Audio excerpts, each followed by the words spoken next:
Okay, for online students, again I repeat, we welcome Saurabh Narendra, who had secured All India rank 198 in the recent civil service exams. So inside IAS and on behalf of Vinay sir, we welcome him. So a small token of gratitude from insides.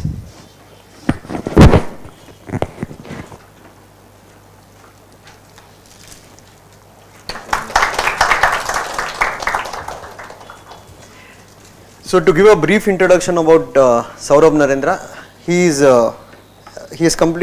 born in Dharwad, brought up in Dharwad. He did his schooling in Dharwad and he did his engineering in SJC, Mysore. He's a mechanical engineer and he cleared the civil services in his fifth attempt. It was his third consecutive interview.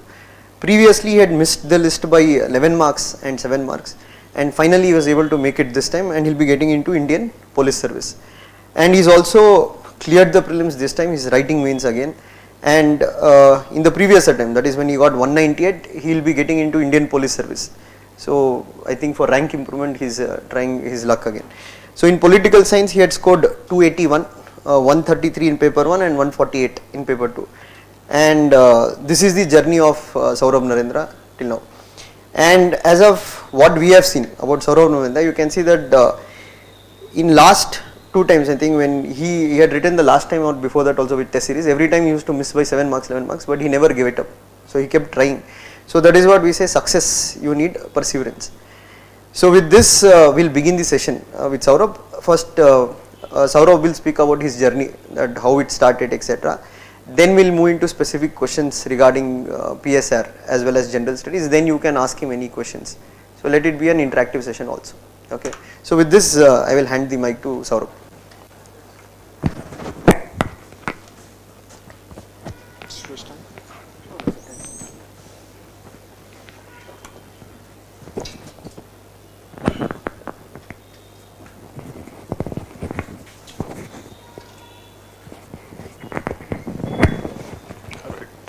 Am I audible?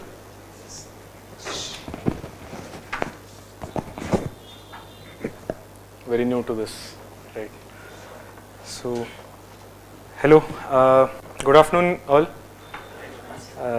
So, as sir introduced, my name is Saurabh Narendra and I've secured this rank in my 5th attempt, and we actually tried to have this session earlier this month or in June, but since I was working in Sports Authority India as Assistant Director, I was going through my resignation and relieving process over there, so we could not have this any earlier. I just got relieved last week, and I think and then sir messaged me and then we could have this session scheduled today.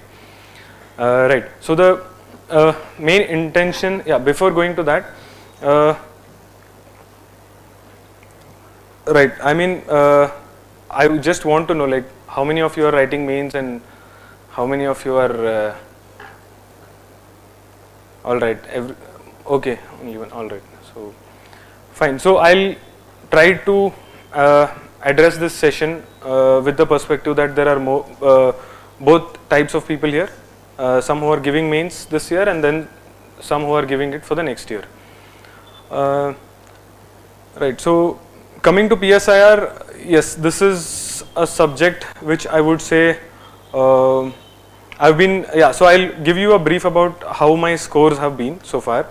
So I've written 4 mains as of now, and in my 2nd attempt, the mains I wrote, my cumulative score was 180, including paper 1 and 2, and that's when reality sort of hit me that this is not working. Whatever I'm studying or whatever is the answer writing, the type of answer writing, the kind of structuring that I'm doing is not working. And that is when I actually tried to work on it a lot, specifically the answer writing part, because content I figured was not really an issue for me. I had then also, by then I had also prepared my notes, my brief notes, and I was able to revise my notes in very less amount of time. So content I figured was not really an issue, it was the structuring part. I'm sure there are engineering students here like me. So you will understand that this subject requires a different type of answer writing. There is no denying that. The answer writing is descriptive. It involves you to write in a specific flow organically, and this is something which engineering students are not really familiar with compared to someone who's coming from the humanities background. So that was really a tough nut for me to crack, to get out of that and invest my time in understanding how answer writing goes on here. Not that I did not know that I had to do this, but just that I was maybe not really invested in that part because I was more into studying whatever notes I had, revising whatever notes I had. So this is something which I feel I did quite late. So the main objective of this session would also be that that you learn from my mistakes. I would be really happy that I was able to come here and give my time to you all, and also to anyone who's watching this. If you could, just learn from my mistakes and not repeat those mistakes in your subsequent attempts. So that would I would say would be one takeaway that I would like to have from this session to you all. Right. So now coming to my scores. So first mains I wrote it was 180, and then the next attempt that I wrote I scored 276 marks, I think 138 and 134 something, 136 in paper 1 and paper 2. In my next attempt I was able to score 125 in my fourth attempt and 148 in my second paper. And in this attempt my scores have been 133 in paper 1 and 148 in paper 2. So from my scores it can be understood that my paper 2 scores are quite average, quite good, I would say.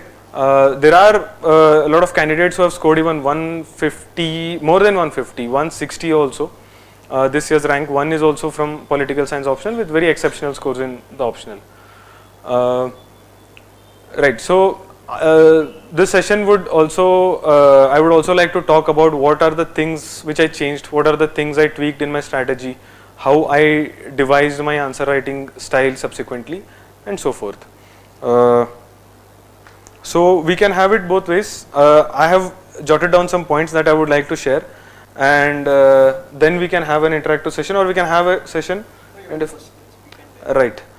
So yes. So when I figured that my answer writing is something in which I am lacking, I tried to explore and diversify the sources from which I was gathering information regarding this optional. I'm sure all of you would know, and even I would not suggest otherwise. I mean, by now that the most preferred content for this optional is Shubhra Ranjan ma'am's notes. Yeah, so I also referred that, and there was a brief period during my preparation where I felt that maybe the notes are not enough, so I should go for some other source, go for reading some other books like Baylis and Smith or Andrew Haywood and all. I tried doing that, and by the end of it I also understood that this is something which ma'am has already concised and given in her notes. The books are also academically quite rigorous, I would say. So you can have a go through these books when you are free, but as part of sources for this particular exam, I mean, notes are sufficient is what I would say. Now, notes are sufficient and everyone now knows the source. So end of the day everyone is also going to write the same stuff in the papers, and that should mean that everyone should also get the same marks, but that is not happening. Source is the same, everyone is writing the same stuff, but everyone are not getting the same number of marks, and that is simply because of the way you are writing, the things you are able to recall in the exam, the way you are able to present what you know, and the way you are able to interlink among concepts in your answers. And finally, the flow of the answer. So these are some points which I was able to identify, which really matter in terms of, which really tell you why there is a difference in the marks. So in that regard, this was something which I was able to arrive by going through a lot of Topless Copies. Last year's toppers, yes, Utkarsh Dwivedi sir, written some exceptional answers, and I'm sure if you would go through his answers, you would observe that the content is not very far from whatever is there in the notes, although there might have been some additions which sir has made from say the newspaper or some magazine, monthly magazine that he is reading. But apart from that, you will see that the for most of the part it remains the same. Yeah, so coming to answer writing, I mean, I'm sure still getting introduced to the syllabus, most of you all.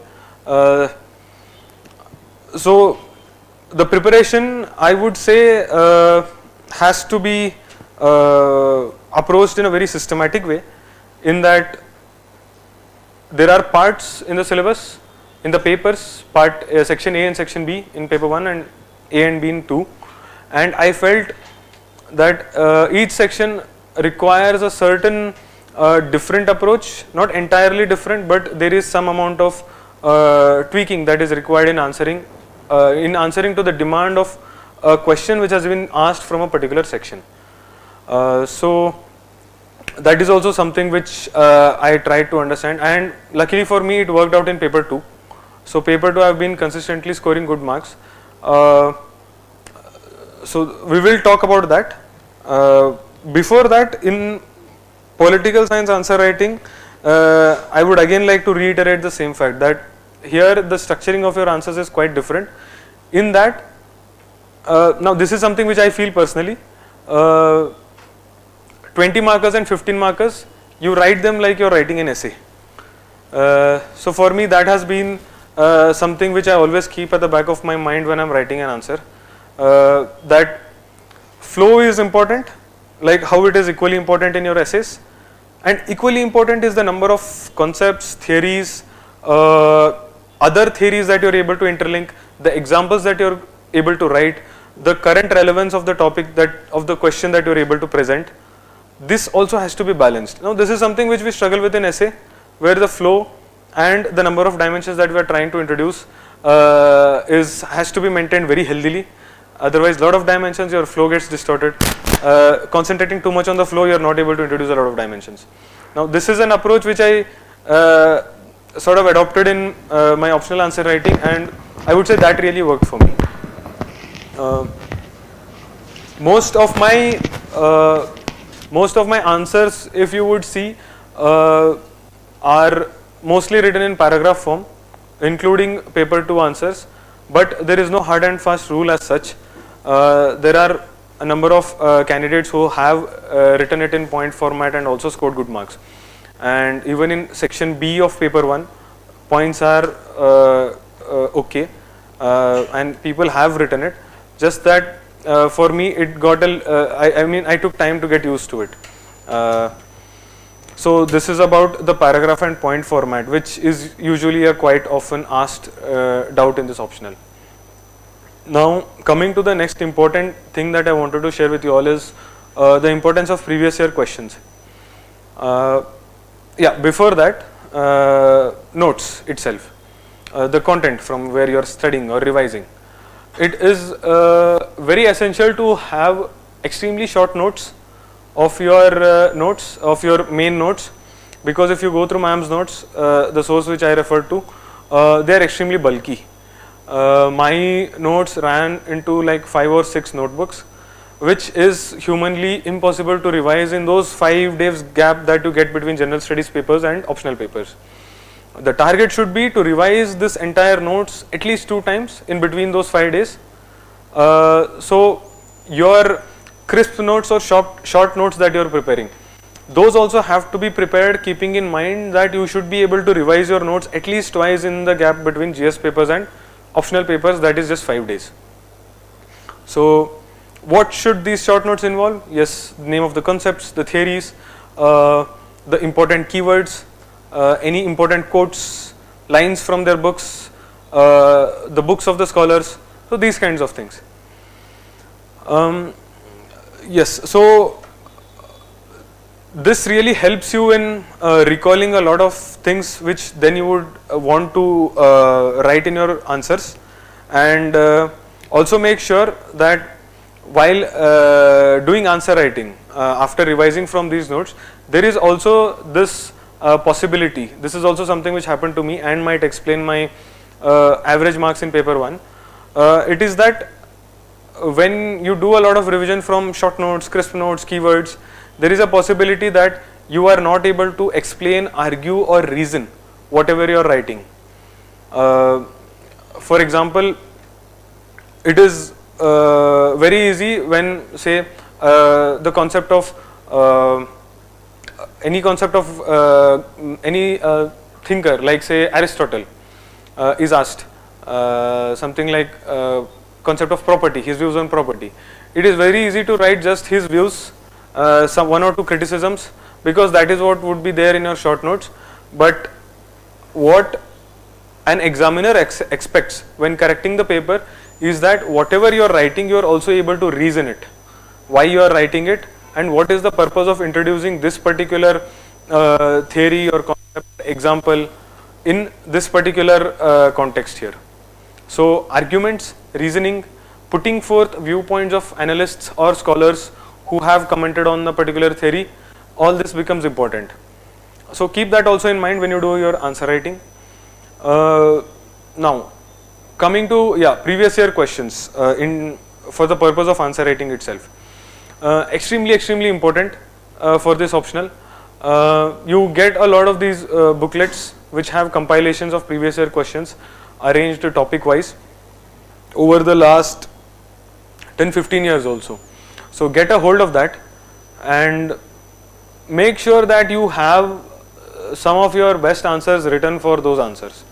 That is, I would say, sine qua non, because very essential, because in optional subjects it is usually observed that either concepts or theories or questions also sometimes do repeat. So that is something, if you have it already prepared, answers for those previous year questions.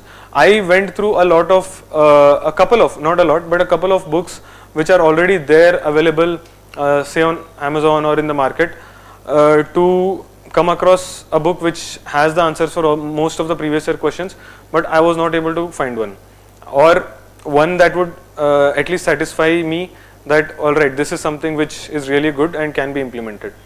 So I would say do it yourself. Now here comes a little issue of time management, because there are a lot of previous year questions, and for one person to do it, it becomes a little difficult.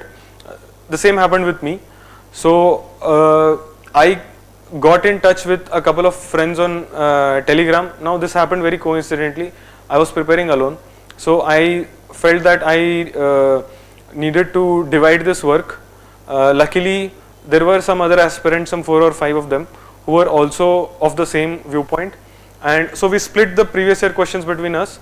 I mean, 1 or 2 of us would write answers to 2 questions daily, and then post the answers in the Telegram group. Now with this what I ended up having is a reservoir of answers to previous year questions which were like really good in quality and which address the demand of the examination, UPSC examination. That really helped in terms of saving my time and also in helping me to revise through these previous year questions quite quickly. Again, one more important point that is to be stressed from previous year questions point of view is that once you go through and observe these questions, right, you will also understand that there is a certain pattern in which UPSC asks its questions or decides to ask a particular topic or a particular thinker. This is, I would say, more of a hack, wherein if you go and analyze the previous year questions coming under a particular topic, you would see that there is some sort of alternating that is happening. Say there is a human rights question last year, there is a natural rights question next year, there is a human rights and then there is a natural right. The way in which the question is asked may be different, but then more or less these are some of the patterns which you can make out. So I would suggest that you can go through it. I mean, for those who haven't, it is very quite simple to discern. Not all the topics you would get these sort of patterns appearing, because international relations, which is also a part of this topic, is extremely dynamic topic, and here it is very difficult to expect that okay, last year they asked Russia, this year they will ask USA. That is not going to happen. So for some topics you would be able to make out. So try to find those topics, and I'm sure that will help you to be prepared on certain topics, at least more prepared on certain topics compared to say the rest. So this is one advantage of previous year questions which I wanted to share. Apart from that, yes, one usual query, this is also something which I had, is that how many scholars should we put in an answer? How many thinkers or analysts should we write in an answer? Now this is a very, this is also something which I figured quite late. In my third attempt when I scored good marks, I felt maybe it's because I wrote a lot of thinkers and scholars and names of scholars and their statements. But I don't think that was the real reason. I might have got, see, one thing is there, that it is very difficult to understand why exactly you scored good marks or did not score good marks. It is very difficult to pinpoint. But these are some things which I've arrived at after a lot of observing, a lot of Topless Copies and my own strategies, my own answers that I've written in the mains examination. So paper 1A has a very static sort of syllabus where there are very renowned political commentators who are analyzing, criticizing, commenting on a particular thinker's theory or concept, and compared to rest of the sections of the syllabus. Even paper 2 section A also, there also you have very renowned thinkers, very renowned political scholars, international experts who are commenting on theories. So these more or less static sections of the syllabus is where these scholars or analysts become a little more important. I wouldn't say extremely important, you can still write them, but they become more important in the sense that they are very established as a political analyst, or they are very established in terms of criticizing, in terms of their criticism on a particular concept. In fact, this is the only section where you also see topics mentioned in the syllabus saying communitarian critique of Rawls theory. So communitarian critique of Rawls theory is something which is very well established, part of academic books, part of research papers now. So this is where it becomes essential to write these. There are certain commentators that are associated with almost every thinker. So even if you are, it also depends on the kind of question asked, but if a particular theory or question is asked and a criticism has to be given, which is usually the case, then it has to be given through this particular thinker's name or analyst's name. So this answers the section A's of both the papers. Coming to section B's of both the papers. Here, these are very, I would say, dynamic parts of the syllabus where, which are still very much relevant in the current context. So here you would see that almost every day an article is being written on Russia-Ukraine crisis, on how the whatever the realists had bet on is playing out, or in part B, the role of governor. Almost every other day you have political commentators writing articles on how the governor's role position should be improved, strengthened, and how it should be non-political, this, that. So here it is very difficult to even make notes, because every other day there are articles being written and every other newspaper or magazine is covering it. So here I would say catch hold of arguments. Here this is the section where arguments become important rather than their names. So once you get the argument, you can write it as your own opinion, and that is perfectly fine.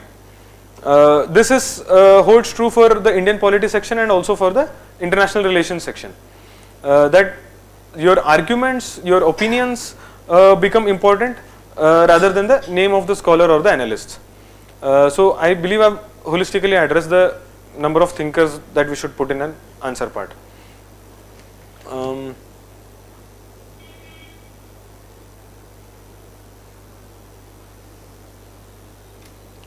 And yes, writing answers and then figuring out or understanding if this answer of mine is up to the mark. This takes time. Here I would say your topper copies role becomes essential. One exercise which you can do, which in a way helped me, is that you pick up toppers copies, you write the answers for the questions which they have written answers to, and then you can compare your answers with their answers. This is one exercise which really helped me to understand. I mean, this is also an exercise in self-evaluation. Self-evaluation is something which is extremely important for this exam. I mean, because when you evaluate your answer yourself, that is when you really begin to introspect, analyze, reassess whatever you have strategized.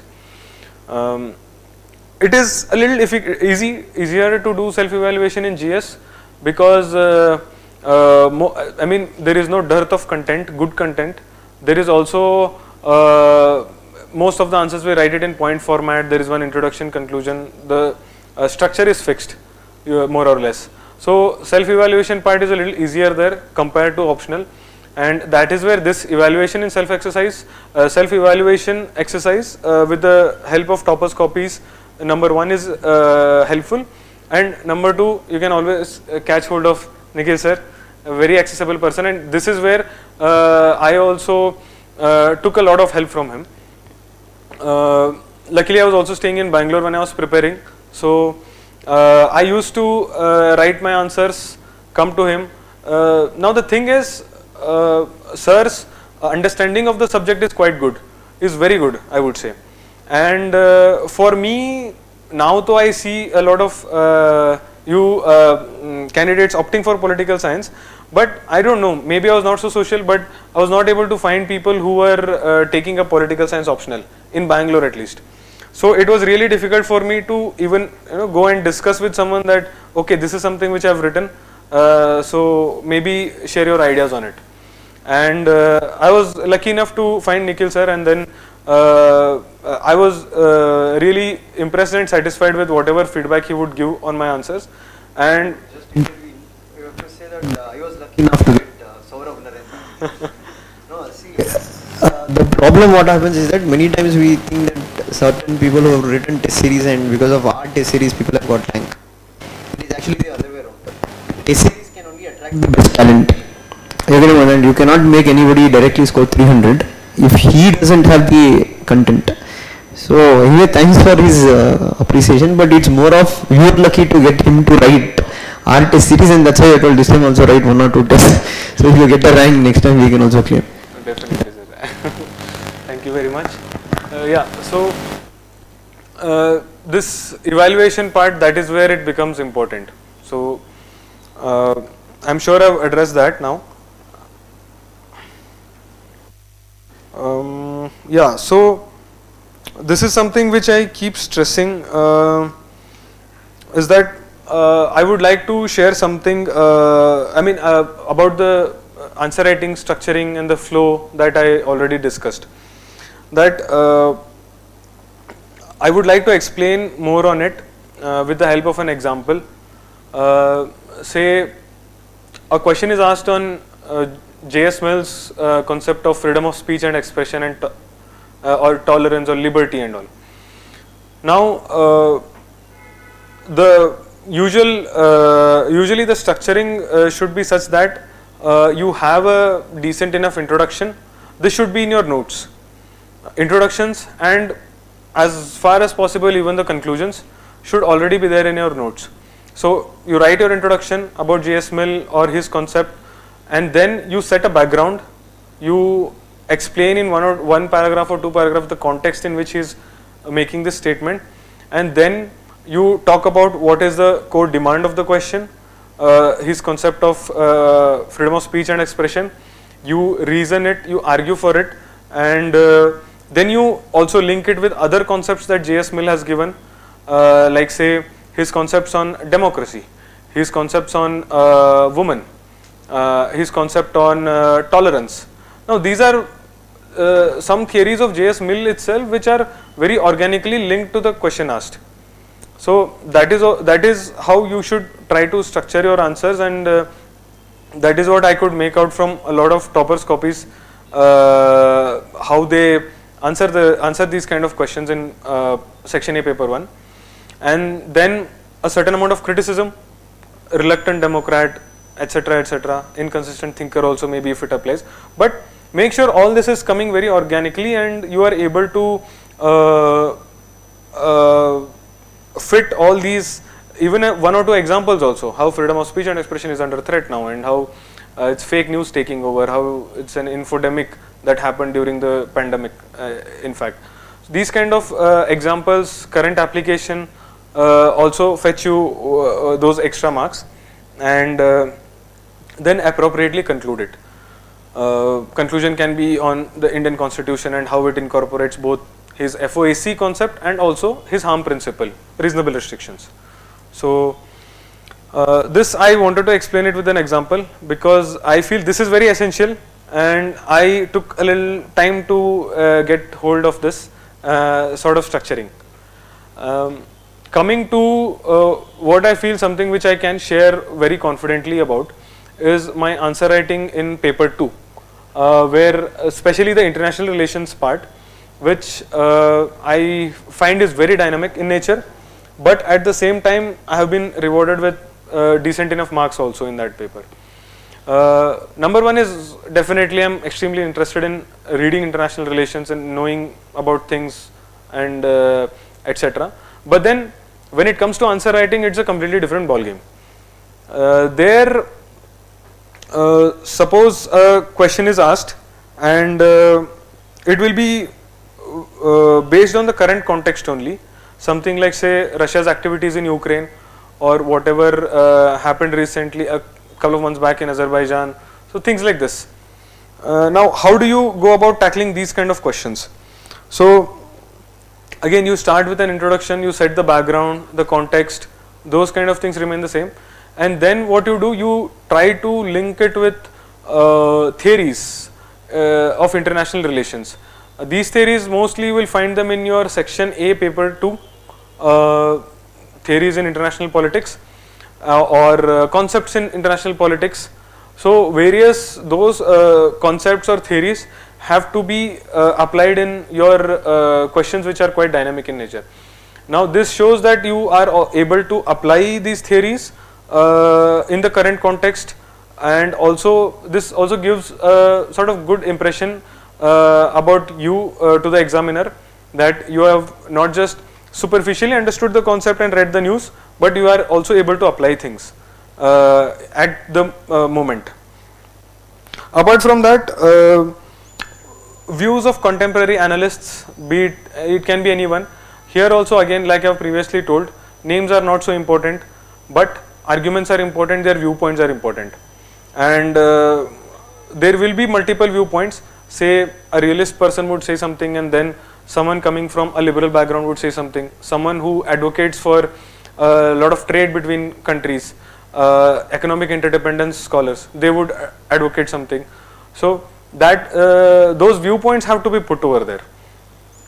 And then this is something which I used to do in my paper. I used to write, I'm sure a lot of other candidates also do it, I used to write the India perspective also in it. I mean, war is taking place in Ukraine, but now too there is a very big India perspective. Something is taking place in say South America, there is definitely an Indian perspective on it. Something is taking place in Central Africa, Sudan, there is an Indian perspective to it. So write one paragraph at least where you give what it means to India and how, say, India has to look at it, or India has to deal with it. I would say this again gives you those half or one extra mark. And along with this, there can be one paragraph where you can also write what you think about the issue. So that freedom is there, so you utilize it. Your opinion can be based on anything, based on Indian values, Indian tradition, Indian thinkers, anything of that sort. And then conclude it appropriately. So this should take care of the dynamic portion of the syllabus that is coming in your international relations sections. These are some points which I had jotted down.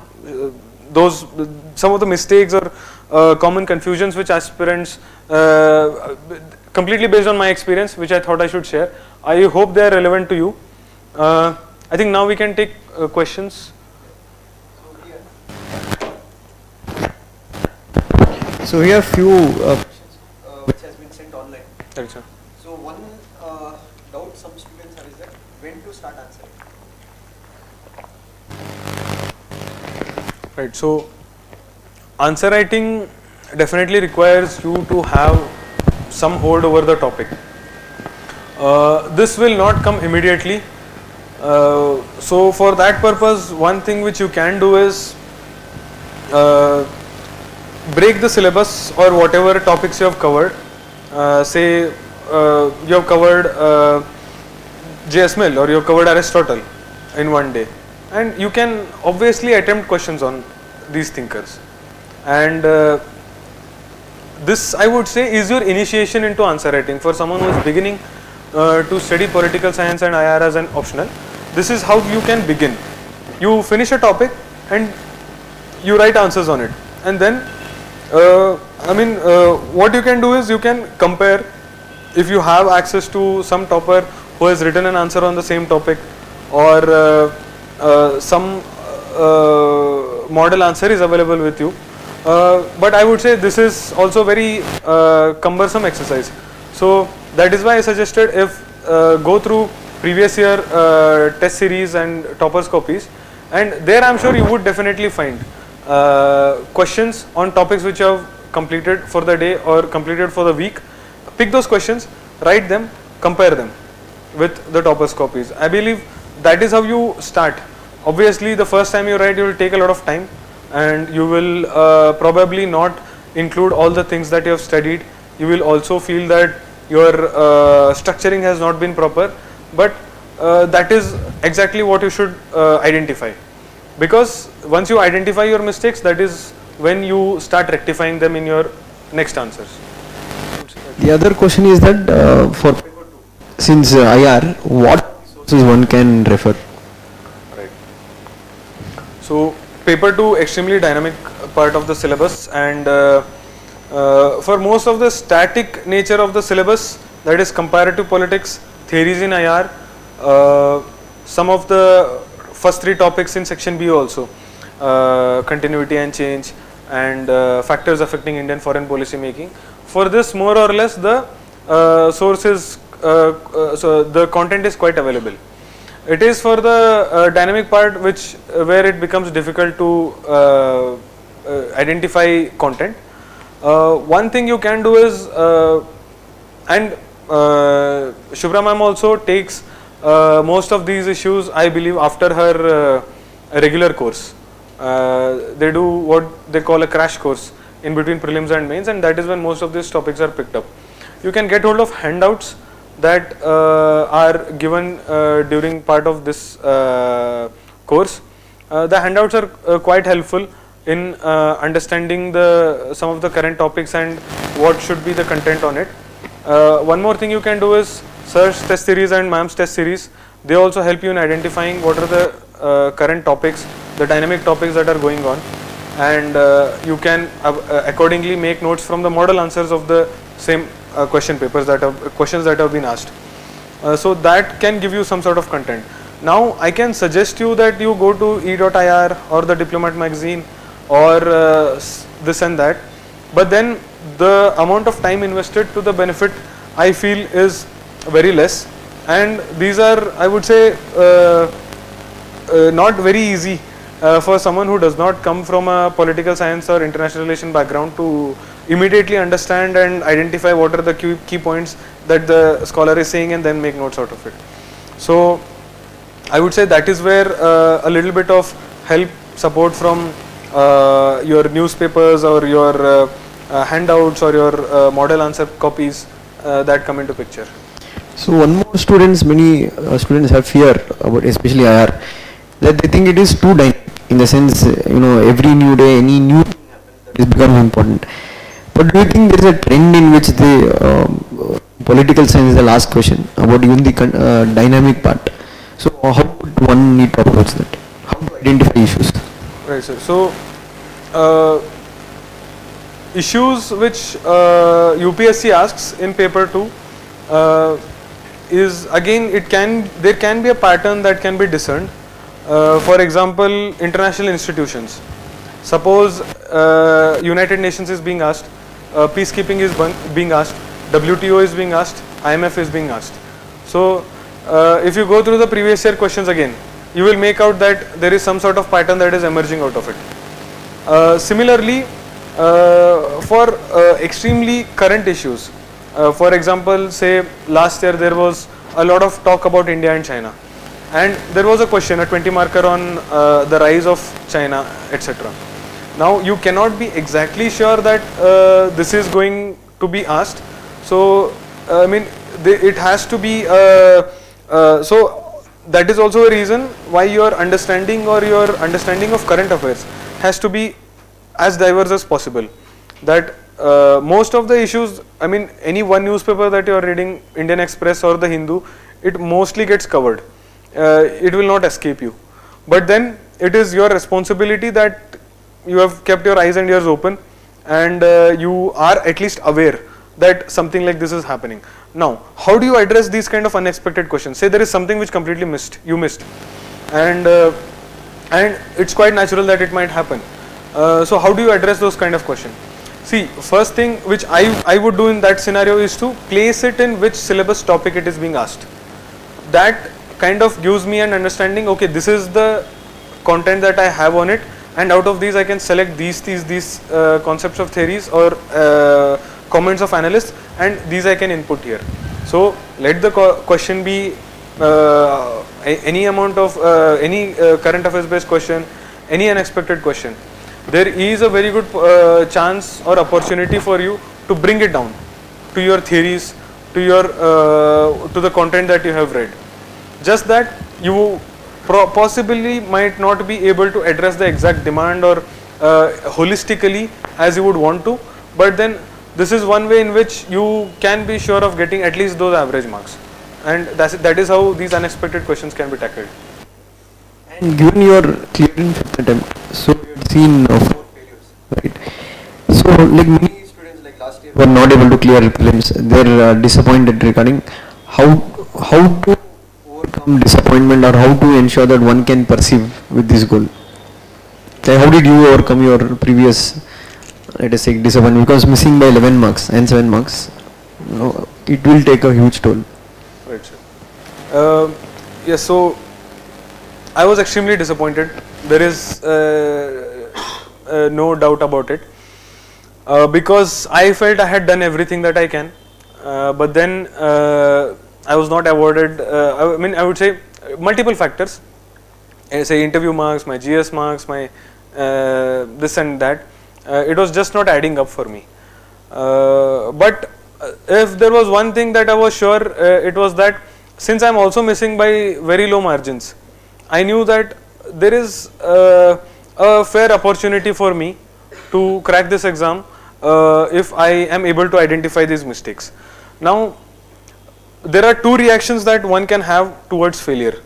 That is grief, sadness, just getting depressed, sitting in a corner, not wanting to come out of that zone. Second is you accept the fact that you failed. You completely submit to this quite unpredictable and brutal exam that is there, and then you try to overcome it. You try to think about what is the next thing that you are going to do, what are the mistakes that you have possibly committed, and you are now going to give time to identify these mistakes. Now this happens only, I feel, if you are broad-minded enough, open-minded enough, accepting enough, humble enough of things around you. Accepting failure, sometimes it becomes very difficult to digest, but then acceptance is extremely essential, because only that leads to the next step, that is identifying your failures and then improving on them. I was able to do that because yes, number one reason, I had missed by very low margins, and number two, I was confident enough that, I mean, if not UPSC, then I am good enough that I can explore for opportunities outside of UPSC in the private sector, or I also landed up my job in Sports Authority to UPSC. This was a job which I really loved doing. I'm very much interested in sports, and so that was one opportunity which opened up for me. I had also given one or two other exams which I had cleared by them, and after my third attempt, I had also decided that I would maybe not give my 24/7 time into this exam alone. It becomes very extremely important to say this, I would say, after seeing how UPSC is also increasing its difficulty level. So I would say I was in a way kind of open-minded and also flexible in terms of my next step towards my if I failed or succeeded in the exam. So that is how I was able to tackle. One more thing is, many students in recent times, they're in a dilemma, especially those who have not been able to clear, let us take after 2 attempts, 3 attempts.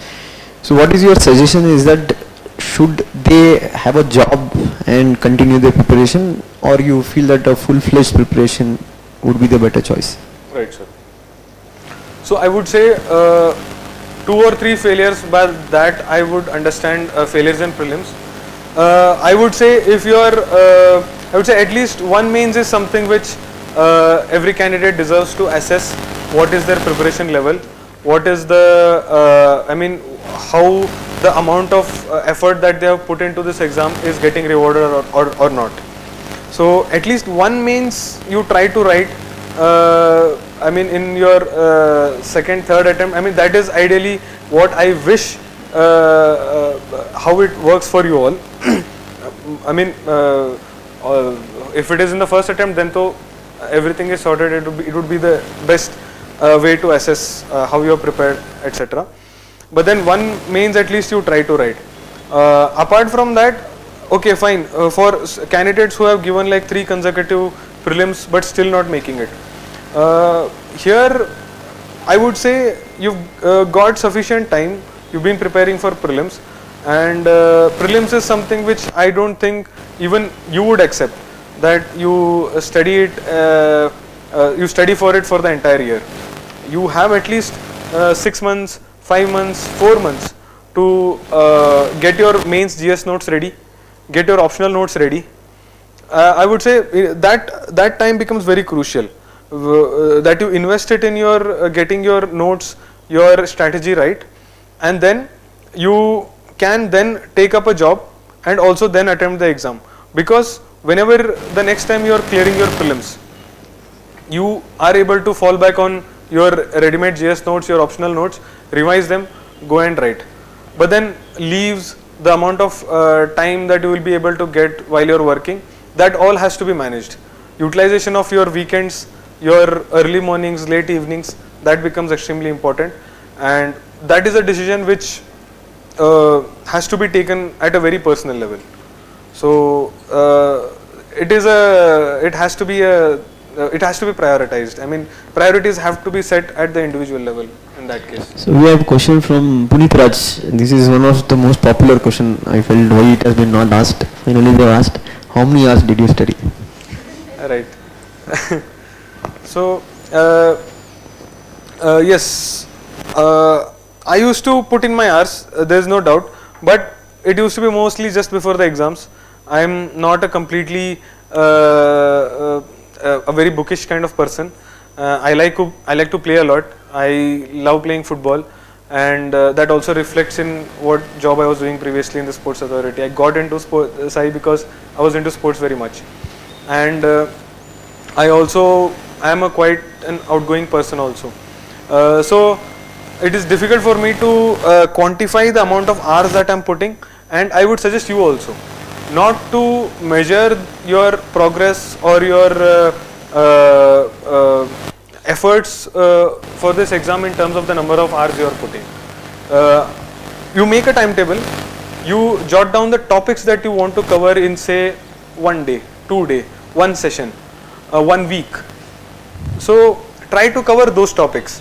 I mean, it is very natural that because of your personal circumstances, because of your some other work related issues, any other personal circumstances, you will not be able to put in say 15 hours, 16 hours, and that is where this sort of a strategy is important, because it helps you, because I am of the firm belief that it is effective utilization of whatever time that you have at your hand that is more important than putting in n number of hours.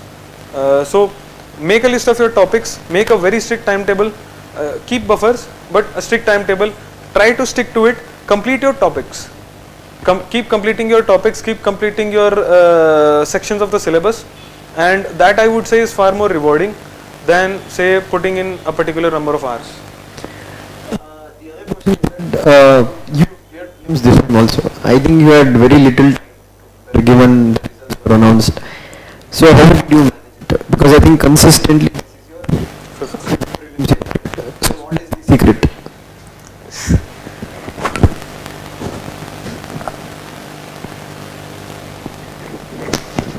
Yeah, so I would say this is something which I also learned from one of my friend. He is also someone who has consecutively cleared prelims year by year. So I got hold of him and I asked him that, okay, how do you do it? So the strategy is quite basic, but then you have to understand it at your personal level and apply it at a very deeper level. Most often prelims has 3 subjects: polity, economy, modern. These are topics from where usually any static based questions, application based questions, especially in the economy part, are appearing every year, and these 3 topics roughly comprise your 40 to 45 questions in the paper, including static and dynamic. Now these are 3 topics for which the sources are quite defined, and these are very easily available to you also. Now the only thing that you have to do is revise them, get conceptual clarity, and also be able to apply them in stressful situation. This you can practice it in your mocks. Once this is done and you are practicing your mocks, that is where the logical conclusion of whatever this strategy is trying to tell should be seen. In polity, economy and modern, your accuracy should be somewhere around 90 to 95%. That is what I feel, because these are topics or concepts that you have read. These are concepts on which you have clarity, and even if you make a mistake in a mock test in say answering what is article 100 and 110 exactly, you are able to go back to your source and verify it. It is not like you have not read it. It was there, but then maybe you forgot it or maybe you got confused. Now that should not happen because the sources are there. The tricky part is where the subjects for which the sources are not so defined: science and technology, art and culture, environment. These are some subjects for which, I mean, God knows where UPSC is framing its questions from, and it is very difficult to have a very good grip over these subjects. The sources will keep on diversifying, keep on increasing. That doesn't mean you go on running after one after the other, because then you will not be able to complete this or that. So when you do your mocks also, try to analyze this. Am I going wrong in stuff that I have already read or stuff that I have revised? And if I am going wrong there, then your job is to go back to these subjects, revise them again, and not to run after current affairs or these other sort of dynamic subjects which are there. Out of these 40-45 questions, like I was saying, if you have like 90-95% accuracy, I would say have 100% accuracy, but if you have even 95% accuracy, that takes care of your 75 to 80 marks. Now you have the rest of the 60 questions to play all your elimination guesswork, recall whatever you have seen, recall whatever you have read, something which you have watched on YouTube, something you have watched anywhere, and then arrive at answers. And there also the ratio is quite easy to figure out. you should get, I think, 1 question correct and you can still get your 2 or 3 questions wrong. Still you will have a net positive marks. So try to devise your strategy like that. Test this in your mock tests, that where exactly you are going wrong. The analysis part becomes more important than your mock tests, to be very honest. If it is 2 hours you are investing in your prelims mock test, I would say invest 1.5 or even 2 hours in analyzing where you did your mistakes and where you can, why you did that mistake, what was your thought process when you were answering that question. So all these things, I mean, this is roughly my strategy for prelims. And yeah, this year I had less time, but then one thing which always helps is having a very cool and calm mind in your exam hall in those 2 hours. That is extremely essential. A lot of times we see a very unexpected random question, some ulta seedha type of options, and then we panic. Panicking is a sure shot way to not qualifying prelims, because it is only a calm mind which can connect, which can interlink, which can connect to whatever you have read. And those 2 hours are extremely crucial, and your mind should be functioning at its 100% capacity, where you are able to recall whatever you have read, able to recall whatever you have seen, recall whatever, interlink whatever you have studied so far. So go in with the confidence and a very calm mind in those 2 hours. These are some of the things which really help in cracking prelims, and that is what helped me. So any questions from the offline students?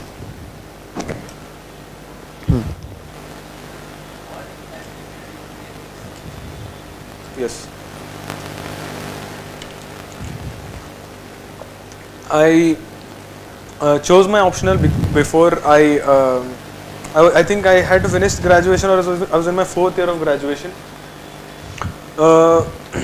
My understanding of UPSC and its papers or its syllabus was very naive, to be very honest. I did not have someone to actually call up and ask, okay, which is a scoring optional, or which is a very good option, which is a very small optional to master.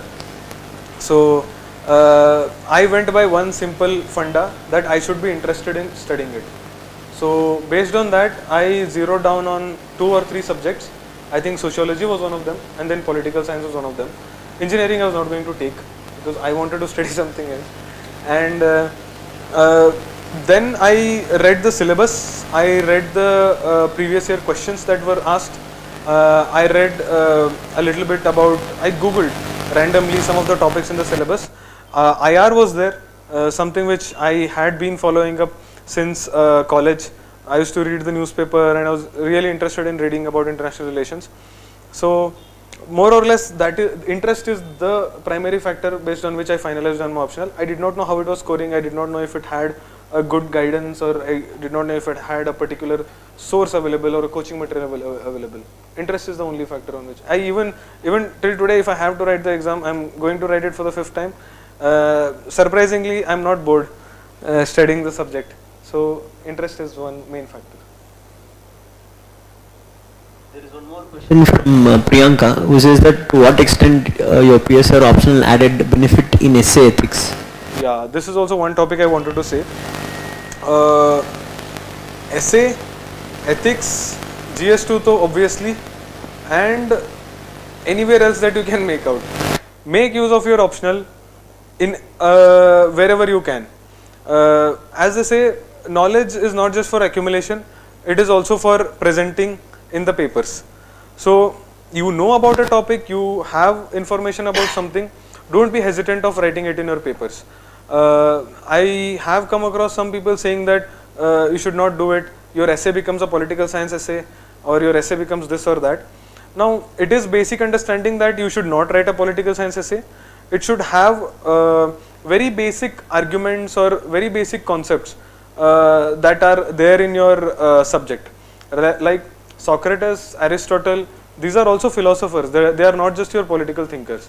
And there are many philosophical concepts that they have given. And even if it is a political concept, say concept of state in terms of Hobbes, Hobbes also talks about how your, how human nature is. John Locke talks about how human nature behaves. I mean, quite different from what Hobbes said. and he has a very good understanding about how your mind works. These are things which I feel are very relevant in your essay, in making your arguments more powerful by substantiating them with the viewpoints of these thinkers or these philosophers. So I would say use it in your essay, use it in your ethics also. Don't be hesitant and keep doing this. Interlinking of concepts, syllabus across sections in your political science paper, across papers in between 1 and 2, and across general studies and optional, across your essay and optional. Do not hesitate in doing this. Just that it should not become very academic, or it should come across as, for someone who is not a political science person, he shouldn't feel that this is something which I don't understand, so I'll just not give him marks. Just be sure of that.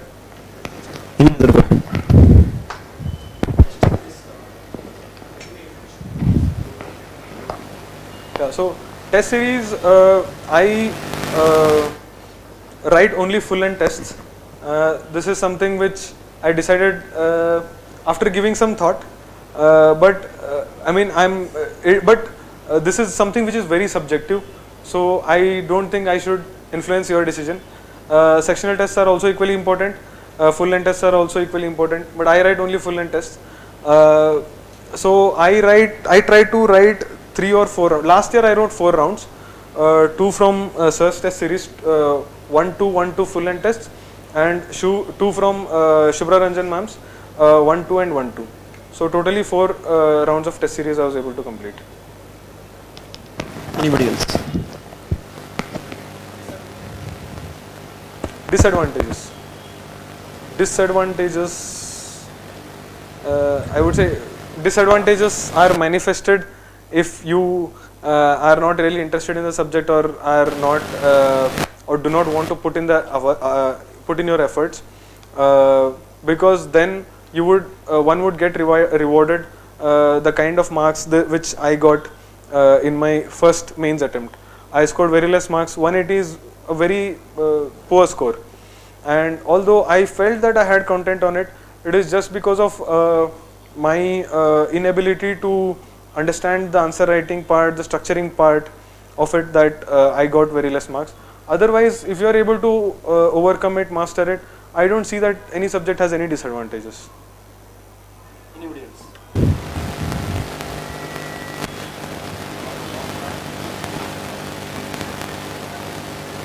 Yeah. So I would suggest you can go back till 12, 13 if you have like a very short period of time.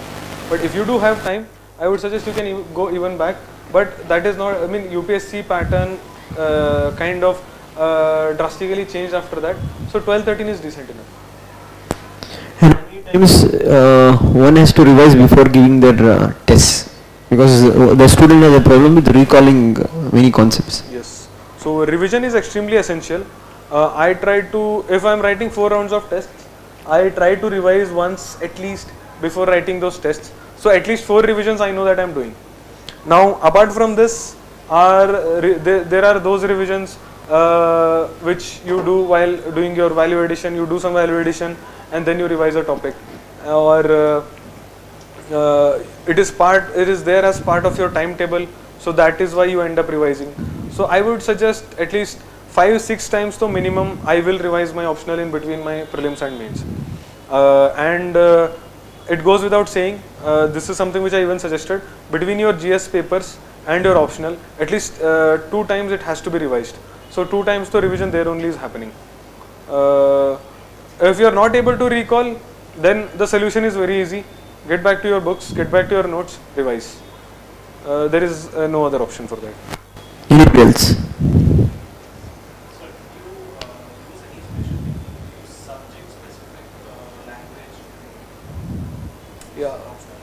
Yeah, that is something which I understood late, but is important.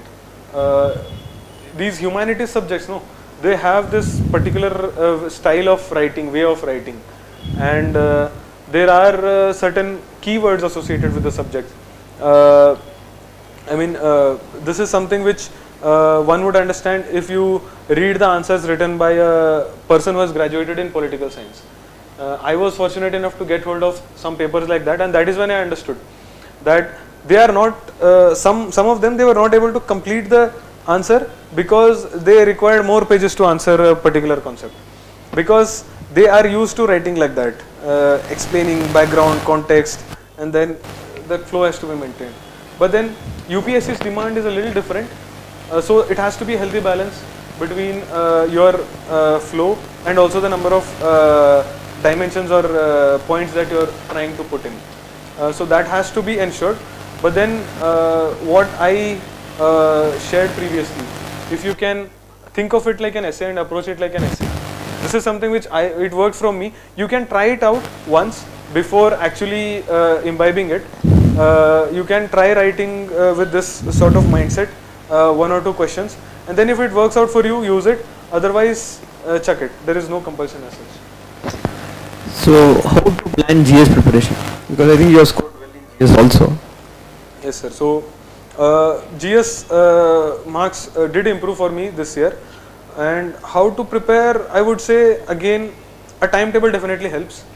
You cover a certain your set of topics, your set of syllabus in a particular time period, and that keeps on increasing your confidence, and you eventually have that confidence before going to write the tests. That is number 1. Number 2, again, short notes, crisp notes, something that you can revise very easily. Now, something which I suggested for optional, same thing for GS. But after you write the essay and come home, you have like half a day to revise both GS1 and GS2. And after you write your GS2, you have less than half a day to revise your GS3 and GS4. So your notes have to be so concise and so at the same time, so I would say informative also, that you are able to revise the entire syllabus in that amount of time. So notes become extremely essential. So number 1, timetable, number 2, notes, number 3, answer writing. Again, some of the same strategies hold true. Go through Topless Copies, see how they are structuring, see how they are writing their answers. Write answers for the questions that they have written answers to. Compare your answers with their answers. Quite clearly you will understand where you are missing out or where you are going wrong on. And I would say, timetable, notes and revision, test series, answer writing. These should be the priorities for GS. So there is a question from Anish KM, interesting question. He says that he is very interested in politics, and I know PSIR is not something like Twitter debates. So please say something about it.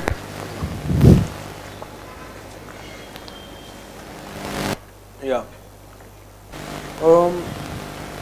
So there is a difference between being interested in your politics and interested in being political science as a subject. This is a subject which definitely does help you to understand whatever is the politics or whatever is the I would say government of the day is doing, how it is functioning, why it is doing like that, and we also have some concepts of society which broadens our understanding about why our society is behaving like this, and why are our political systems like this. But these are only for understanding's sake. As long as you are able to apply whatever you have read, say you know what the role of the governor is, what are the constitutional provisions related to it, ideally how a governor is supposed to function, what is the inspiration behind having this institution, and what can be the future of this institution. To substantiate these concepts or these concepts, you can have whatever you are reading in your newspapers as examples or value addition part, but then that should not be the main focus of your study. That should not be the main focus of your answer. The main focus should be these concepts which the syllabus has very clearly detailed. And Darshini has a question that how was your interview experience, and was there any questions related to PSIR? Yes, interview experience, so my scores also, in my first interview was 160 and then 165. This interview I was able to score 176. So definitely interview marks did help me a little in getting this rank.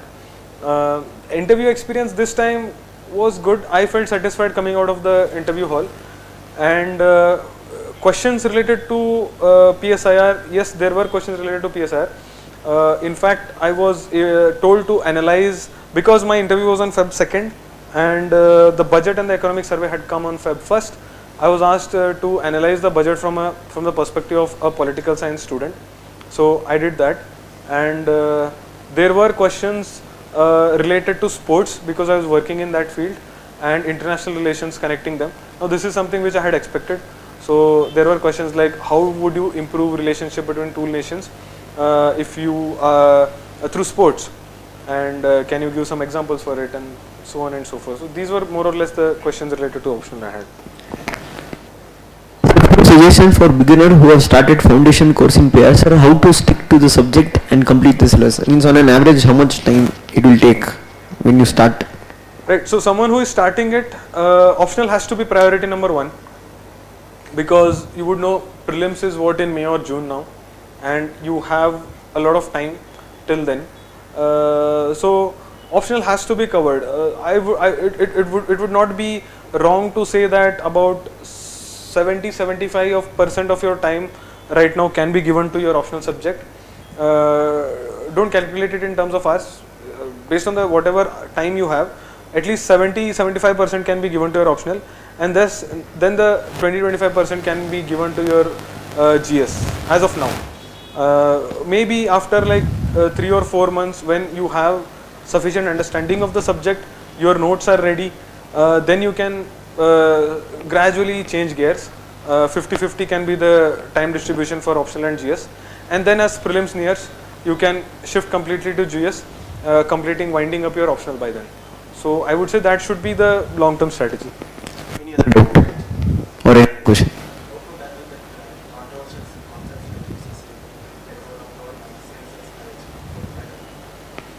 Yeah, so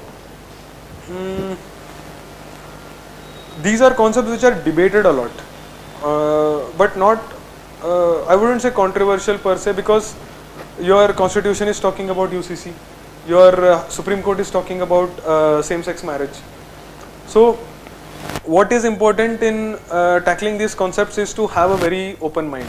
I mean, it goes without saying that an aspirant who has chosen political science as an optional also approaches a certain topic with a very open mind, with an analytical bent of mind. So try to understand that rather than getting into the emotions of the topic. Try to understand what different perspectives or viewpoints have to say on that particular issue, and you might or might not agree with them, but then it becomes extremely important, like J.S. Mill says, that even a madman should be allowed to talk, because truth can come from anywhere. So that should be the duty of an aspirant who is preparing for PSIR, that various perspectives have to be analyzed and presented in a coherent way, and then maybe your suggestion can be given, but try to stick to the constitution or your Supreme Court on these kind of hot topics. What is the kind of opinion they are giving, or observations that they are giving, and conclude it appropriately based on this flow. So I would say that is how you can answer them. Anyone else?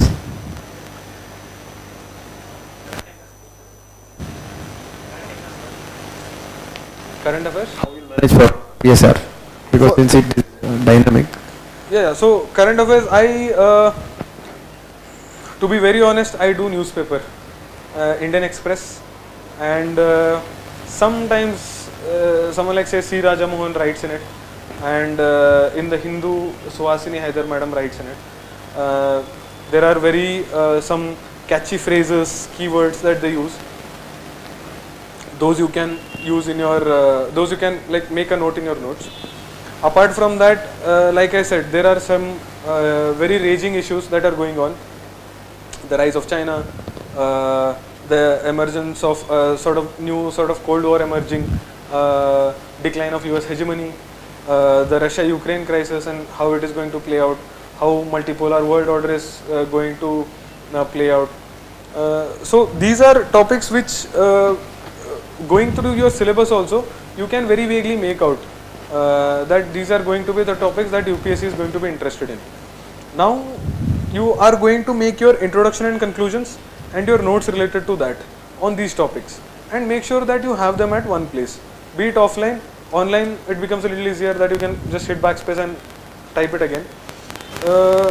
Now the sources for this can be: number 1, newspaper; number 2, ma'am's handouts on IR, model answers that you are getting from sir or from ma'am; number 4 can be, if you still have time and you really want to invest time, you can go for these magazines, the Diplomat, E.IR. These are some very good websites which write on it. But then be very careful about the time you are putting in it, because end of the day on any topic, maximum you have to write is 200 words, 200 to 50 words. Even if you have a lot of content, you have referred to a lot of sources, you have to finish it within 200 to 50 words. And there also, setting the background, introducing the concept, concluding it, that is going to take up your 50 to 100 words. So then you are left with very limited space, and in that you have to present your application, or your how your theory is getting applied in the current context, and then you have to also write the comments of comments or arguments or different perspectives on that question, and then you also have to write, I do that, the India perspective and then your perspective on it. So make sure about these space limitations that you have, and then if at one point you feel that okay, this amount of notes on this particular current affair topic is enough, maybe it's better to revise it rather than again go for diverse sources. But then if the issues keeps on developing, then you have to be following it through the newspaper at least. I mean, newspaper you would even refer for your GS. So that would be one. Since you told about reading newspaper, now there is some like within the student community, there is something that some toppers say that I never read newspaper, I just read Vision, Drishti, or some say that I read newspaper. So what is your honest view on that? Is reading newspaper required or not required?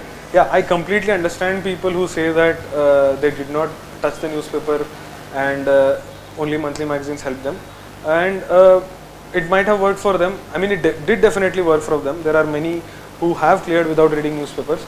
But for me, reading the newspaper is more or less a habit which I have developed even before I got into UPSC. So for me, I go through the sports section. Now this is something which a lot of your monthly magazines miss. I don't want to miss out on that, and so that is why I read the newspaper. And one thing which I feel newspaper has an advantage over magazines is that as the story keeps on developing, you are reading it, and day by day. So that also I feel builds a particular topic in terms of like a story in your mind, and stories are very difficult to forget. Stuff that you read spontaneously or in one page, you will again have to revise it and all. But then you go on reading it day by day, how the story is developing, how an issue is developing, then it, I feel, has a better ability to, one has a better ability to recall such things. So that is why I go for the newspaper. But then completely subjective issue. Yeah. Anybody else? Any other doubt?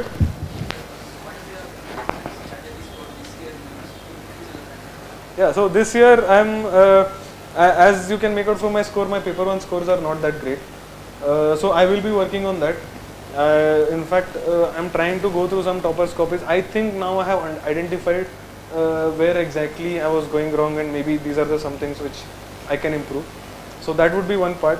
GS2 also, I think I have scope for improvement, GS2 and GS3. So basically it is just that, you just identify your mistakes and then you plug your loopholes. I am like not entirely happy that it has taken me these many attempts to identify my mistakes and plug them, but then yeah, it is what it is, honestly speaking. So I would want to improve on those, and I've been working on them.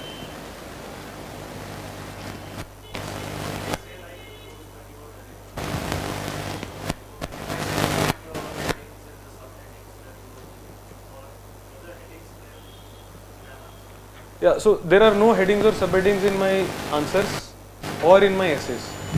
But I mean, I still score pretty good marks, except this year. I got to know that I've not scored well in essay. A lot of people also haven't. But then subheadings, headings you can put in your answers also, the same way you can put in your essays. and that should not be an issue, I feel.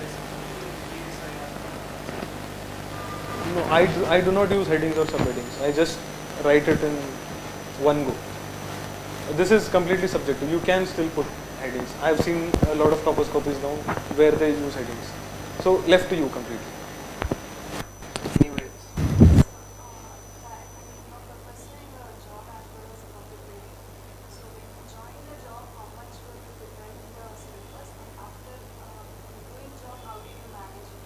Yeah, so I should have told this in the beginning. I got into this thing after my mains work. So my mains was sorted, and this was my fifth mains. But with good preparation, my fourth mains. So it had been quite some time that I had been reading the topic.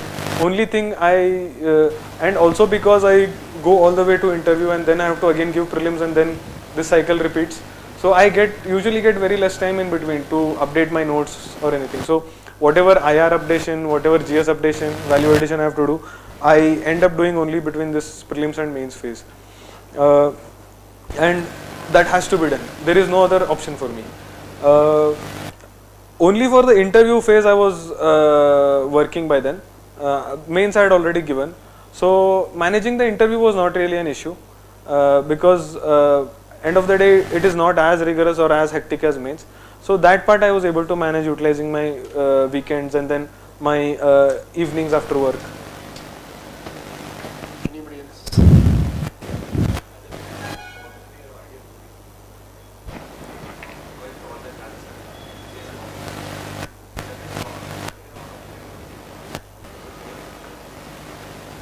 Yeah, so in my when I started preparing, yes, I was trying to put all the free time that I had apart from my classes into studying. I'd be very honest if I say that I don't think I've ever studied after like that or before that also. I've never been able to put so many hours with so much dedication, commitment and all. That was also because I was like in a completely different zone that okay, now so I have to, and also a lot of topics were new for me, and I also felt that there is so much that I need to learn. So this in a way sort of manifested in terms of putting in a lot of hours in my first, second attempt. So I would say yes, classes will be going on, your GS classes will be going on, your optional classes will be going on, but then also try to have your own timetable that you are also one thing you can do is whatever has been taught in the class, you can go through it, but I don't think it takes a lot of time, hardly half an hour, so you can do that. The rest of the time you can have your own timetable where you are also simultaneously beginning your GS or optional preparation. So have that, try to have that, that is extremely essential. I mean this is something which people realize late, but then even this time is can be utilized very effectively. Timetable is the solution. Any tips on CSET? Oh, CSET, luckily I escaped this time. Extremely difficult paper. Yeah, so just a second.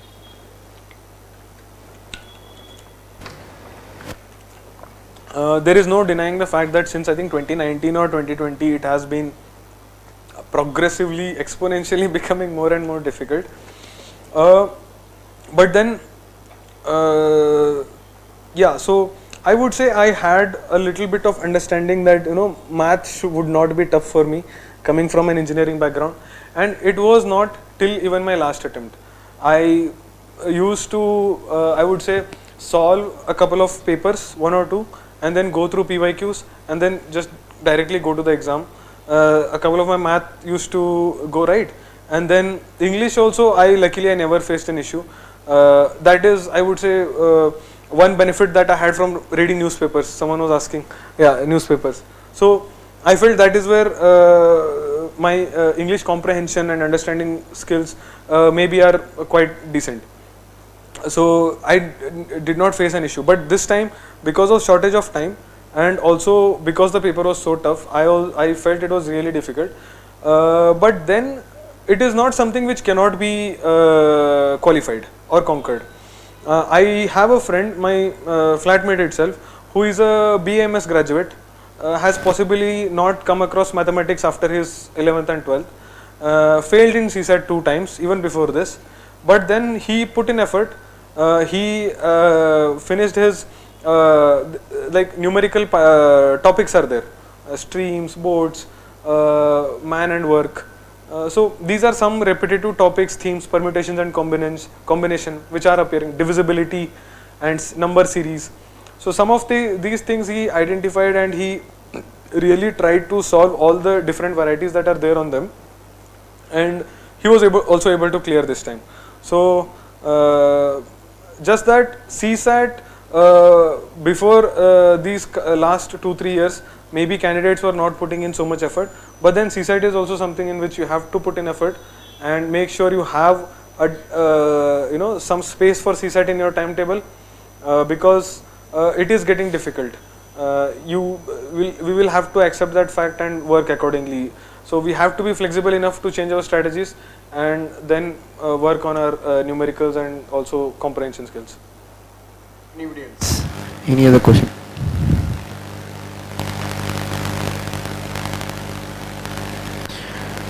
So I think online also there is no more questions. Right, sir. So any last thoughts on the aspirants? Any suggestion for them? So suggestions would be,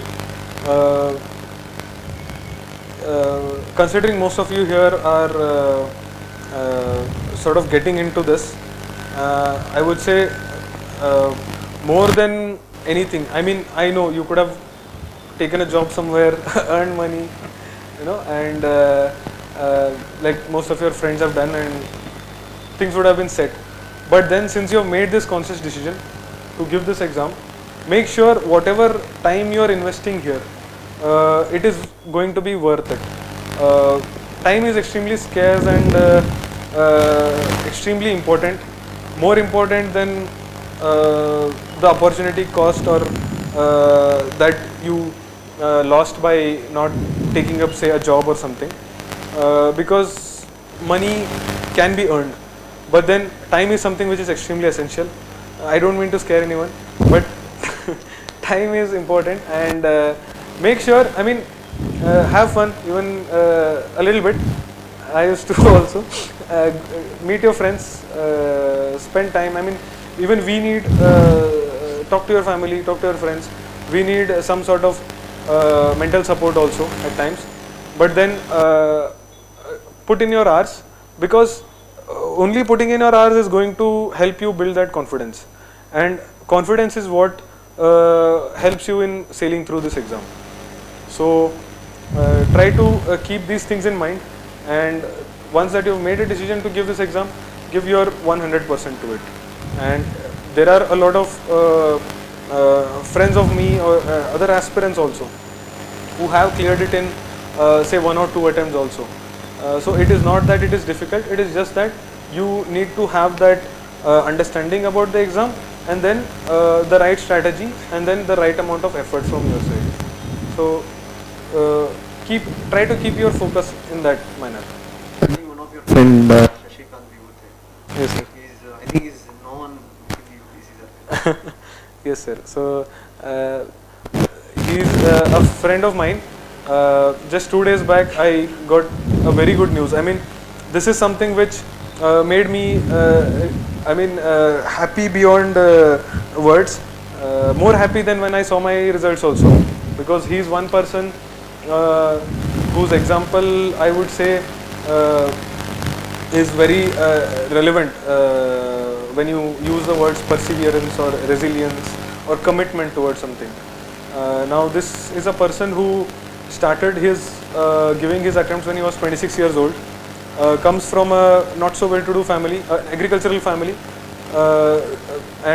but he still always had this belief that he is going to crack UPSC, and it so happened that he cleared all the prelims that he wrote, 6 to be precise, 6 civil services prelims he wrote, all the 6 he cleared, and 8 attempts he wrote, all the 8 attempts prelims he cleared, 6 mains that he wrote, he reached the interview stage consecutively till this 2022.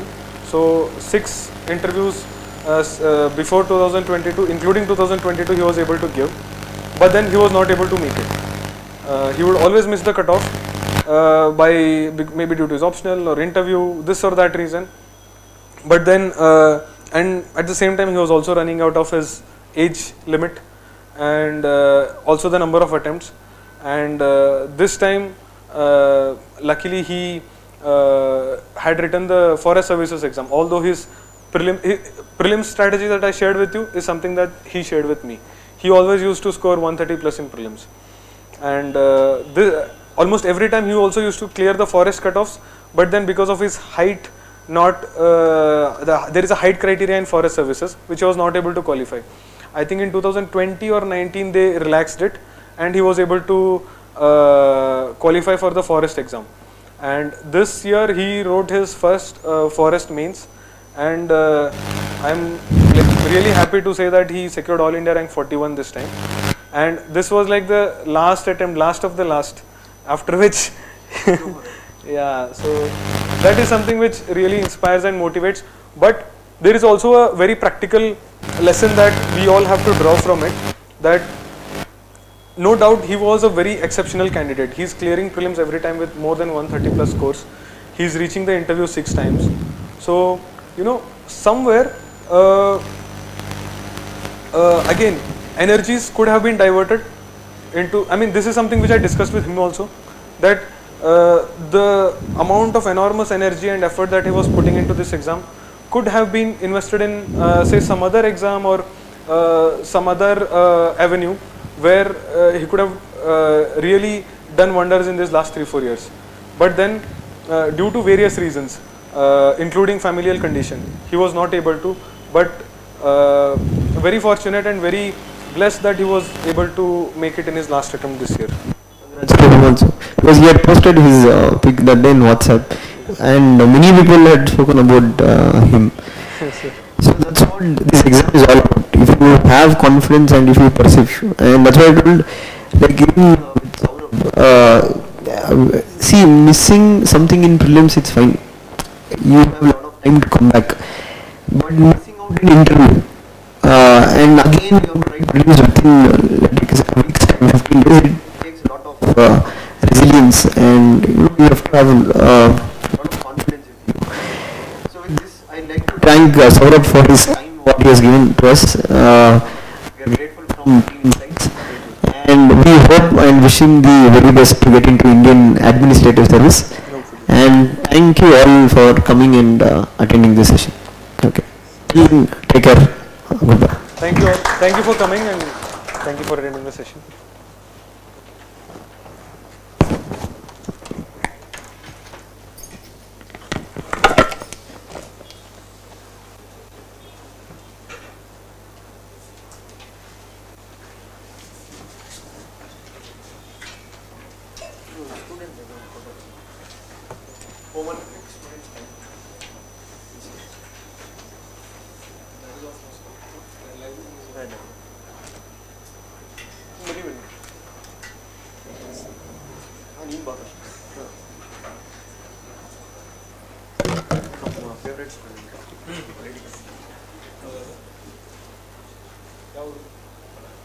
Come, everybody come on the stage.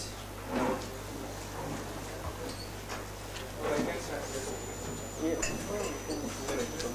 Okay, we'll sit there only, we'll stand here. No need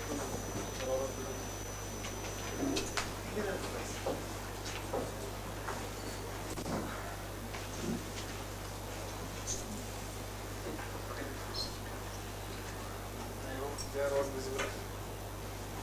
ಎಲ್ಲ ಬರ್ತಾ ಇದ್ದಾರೆ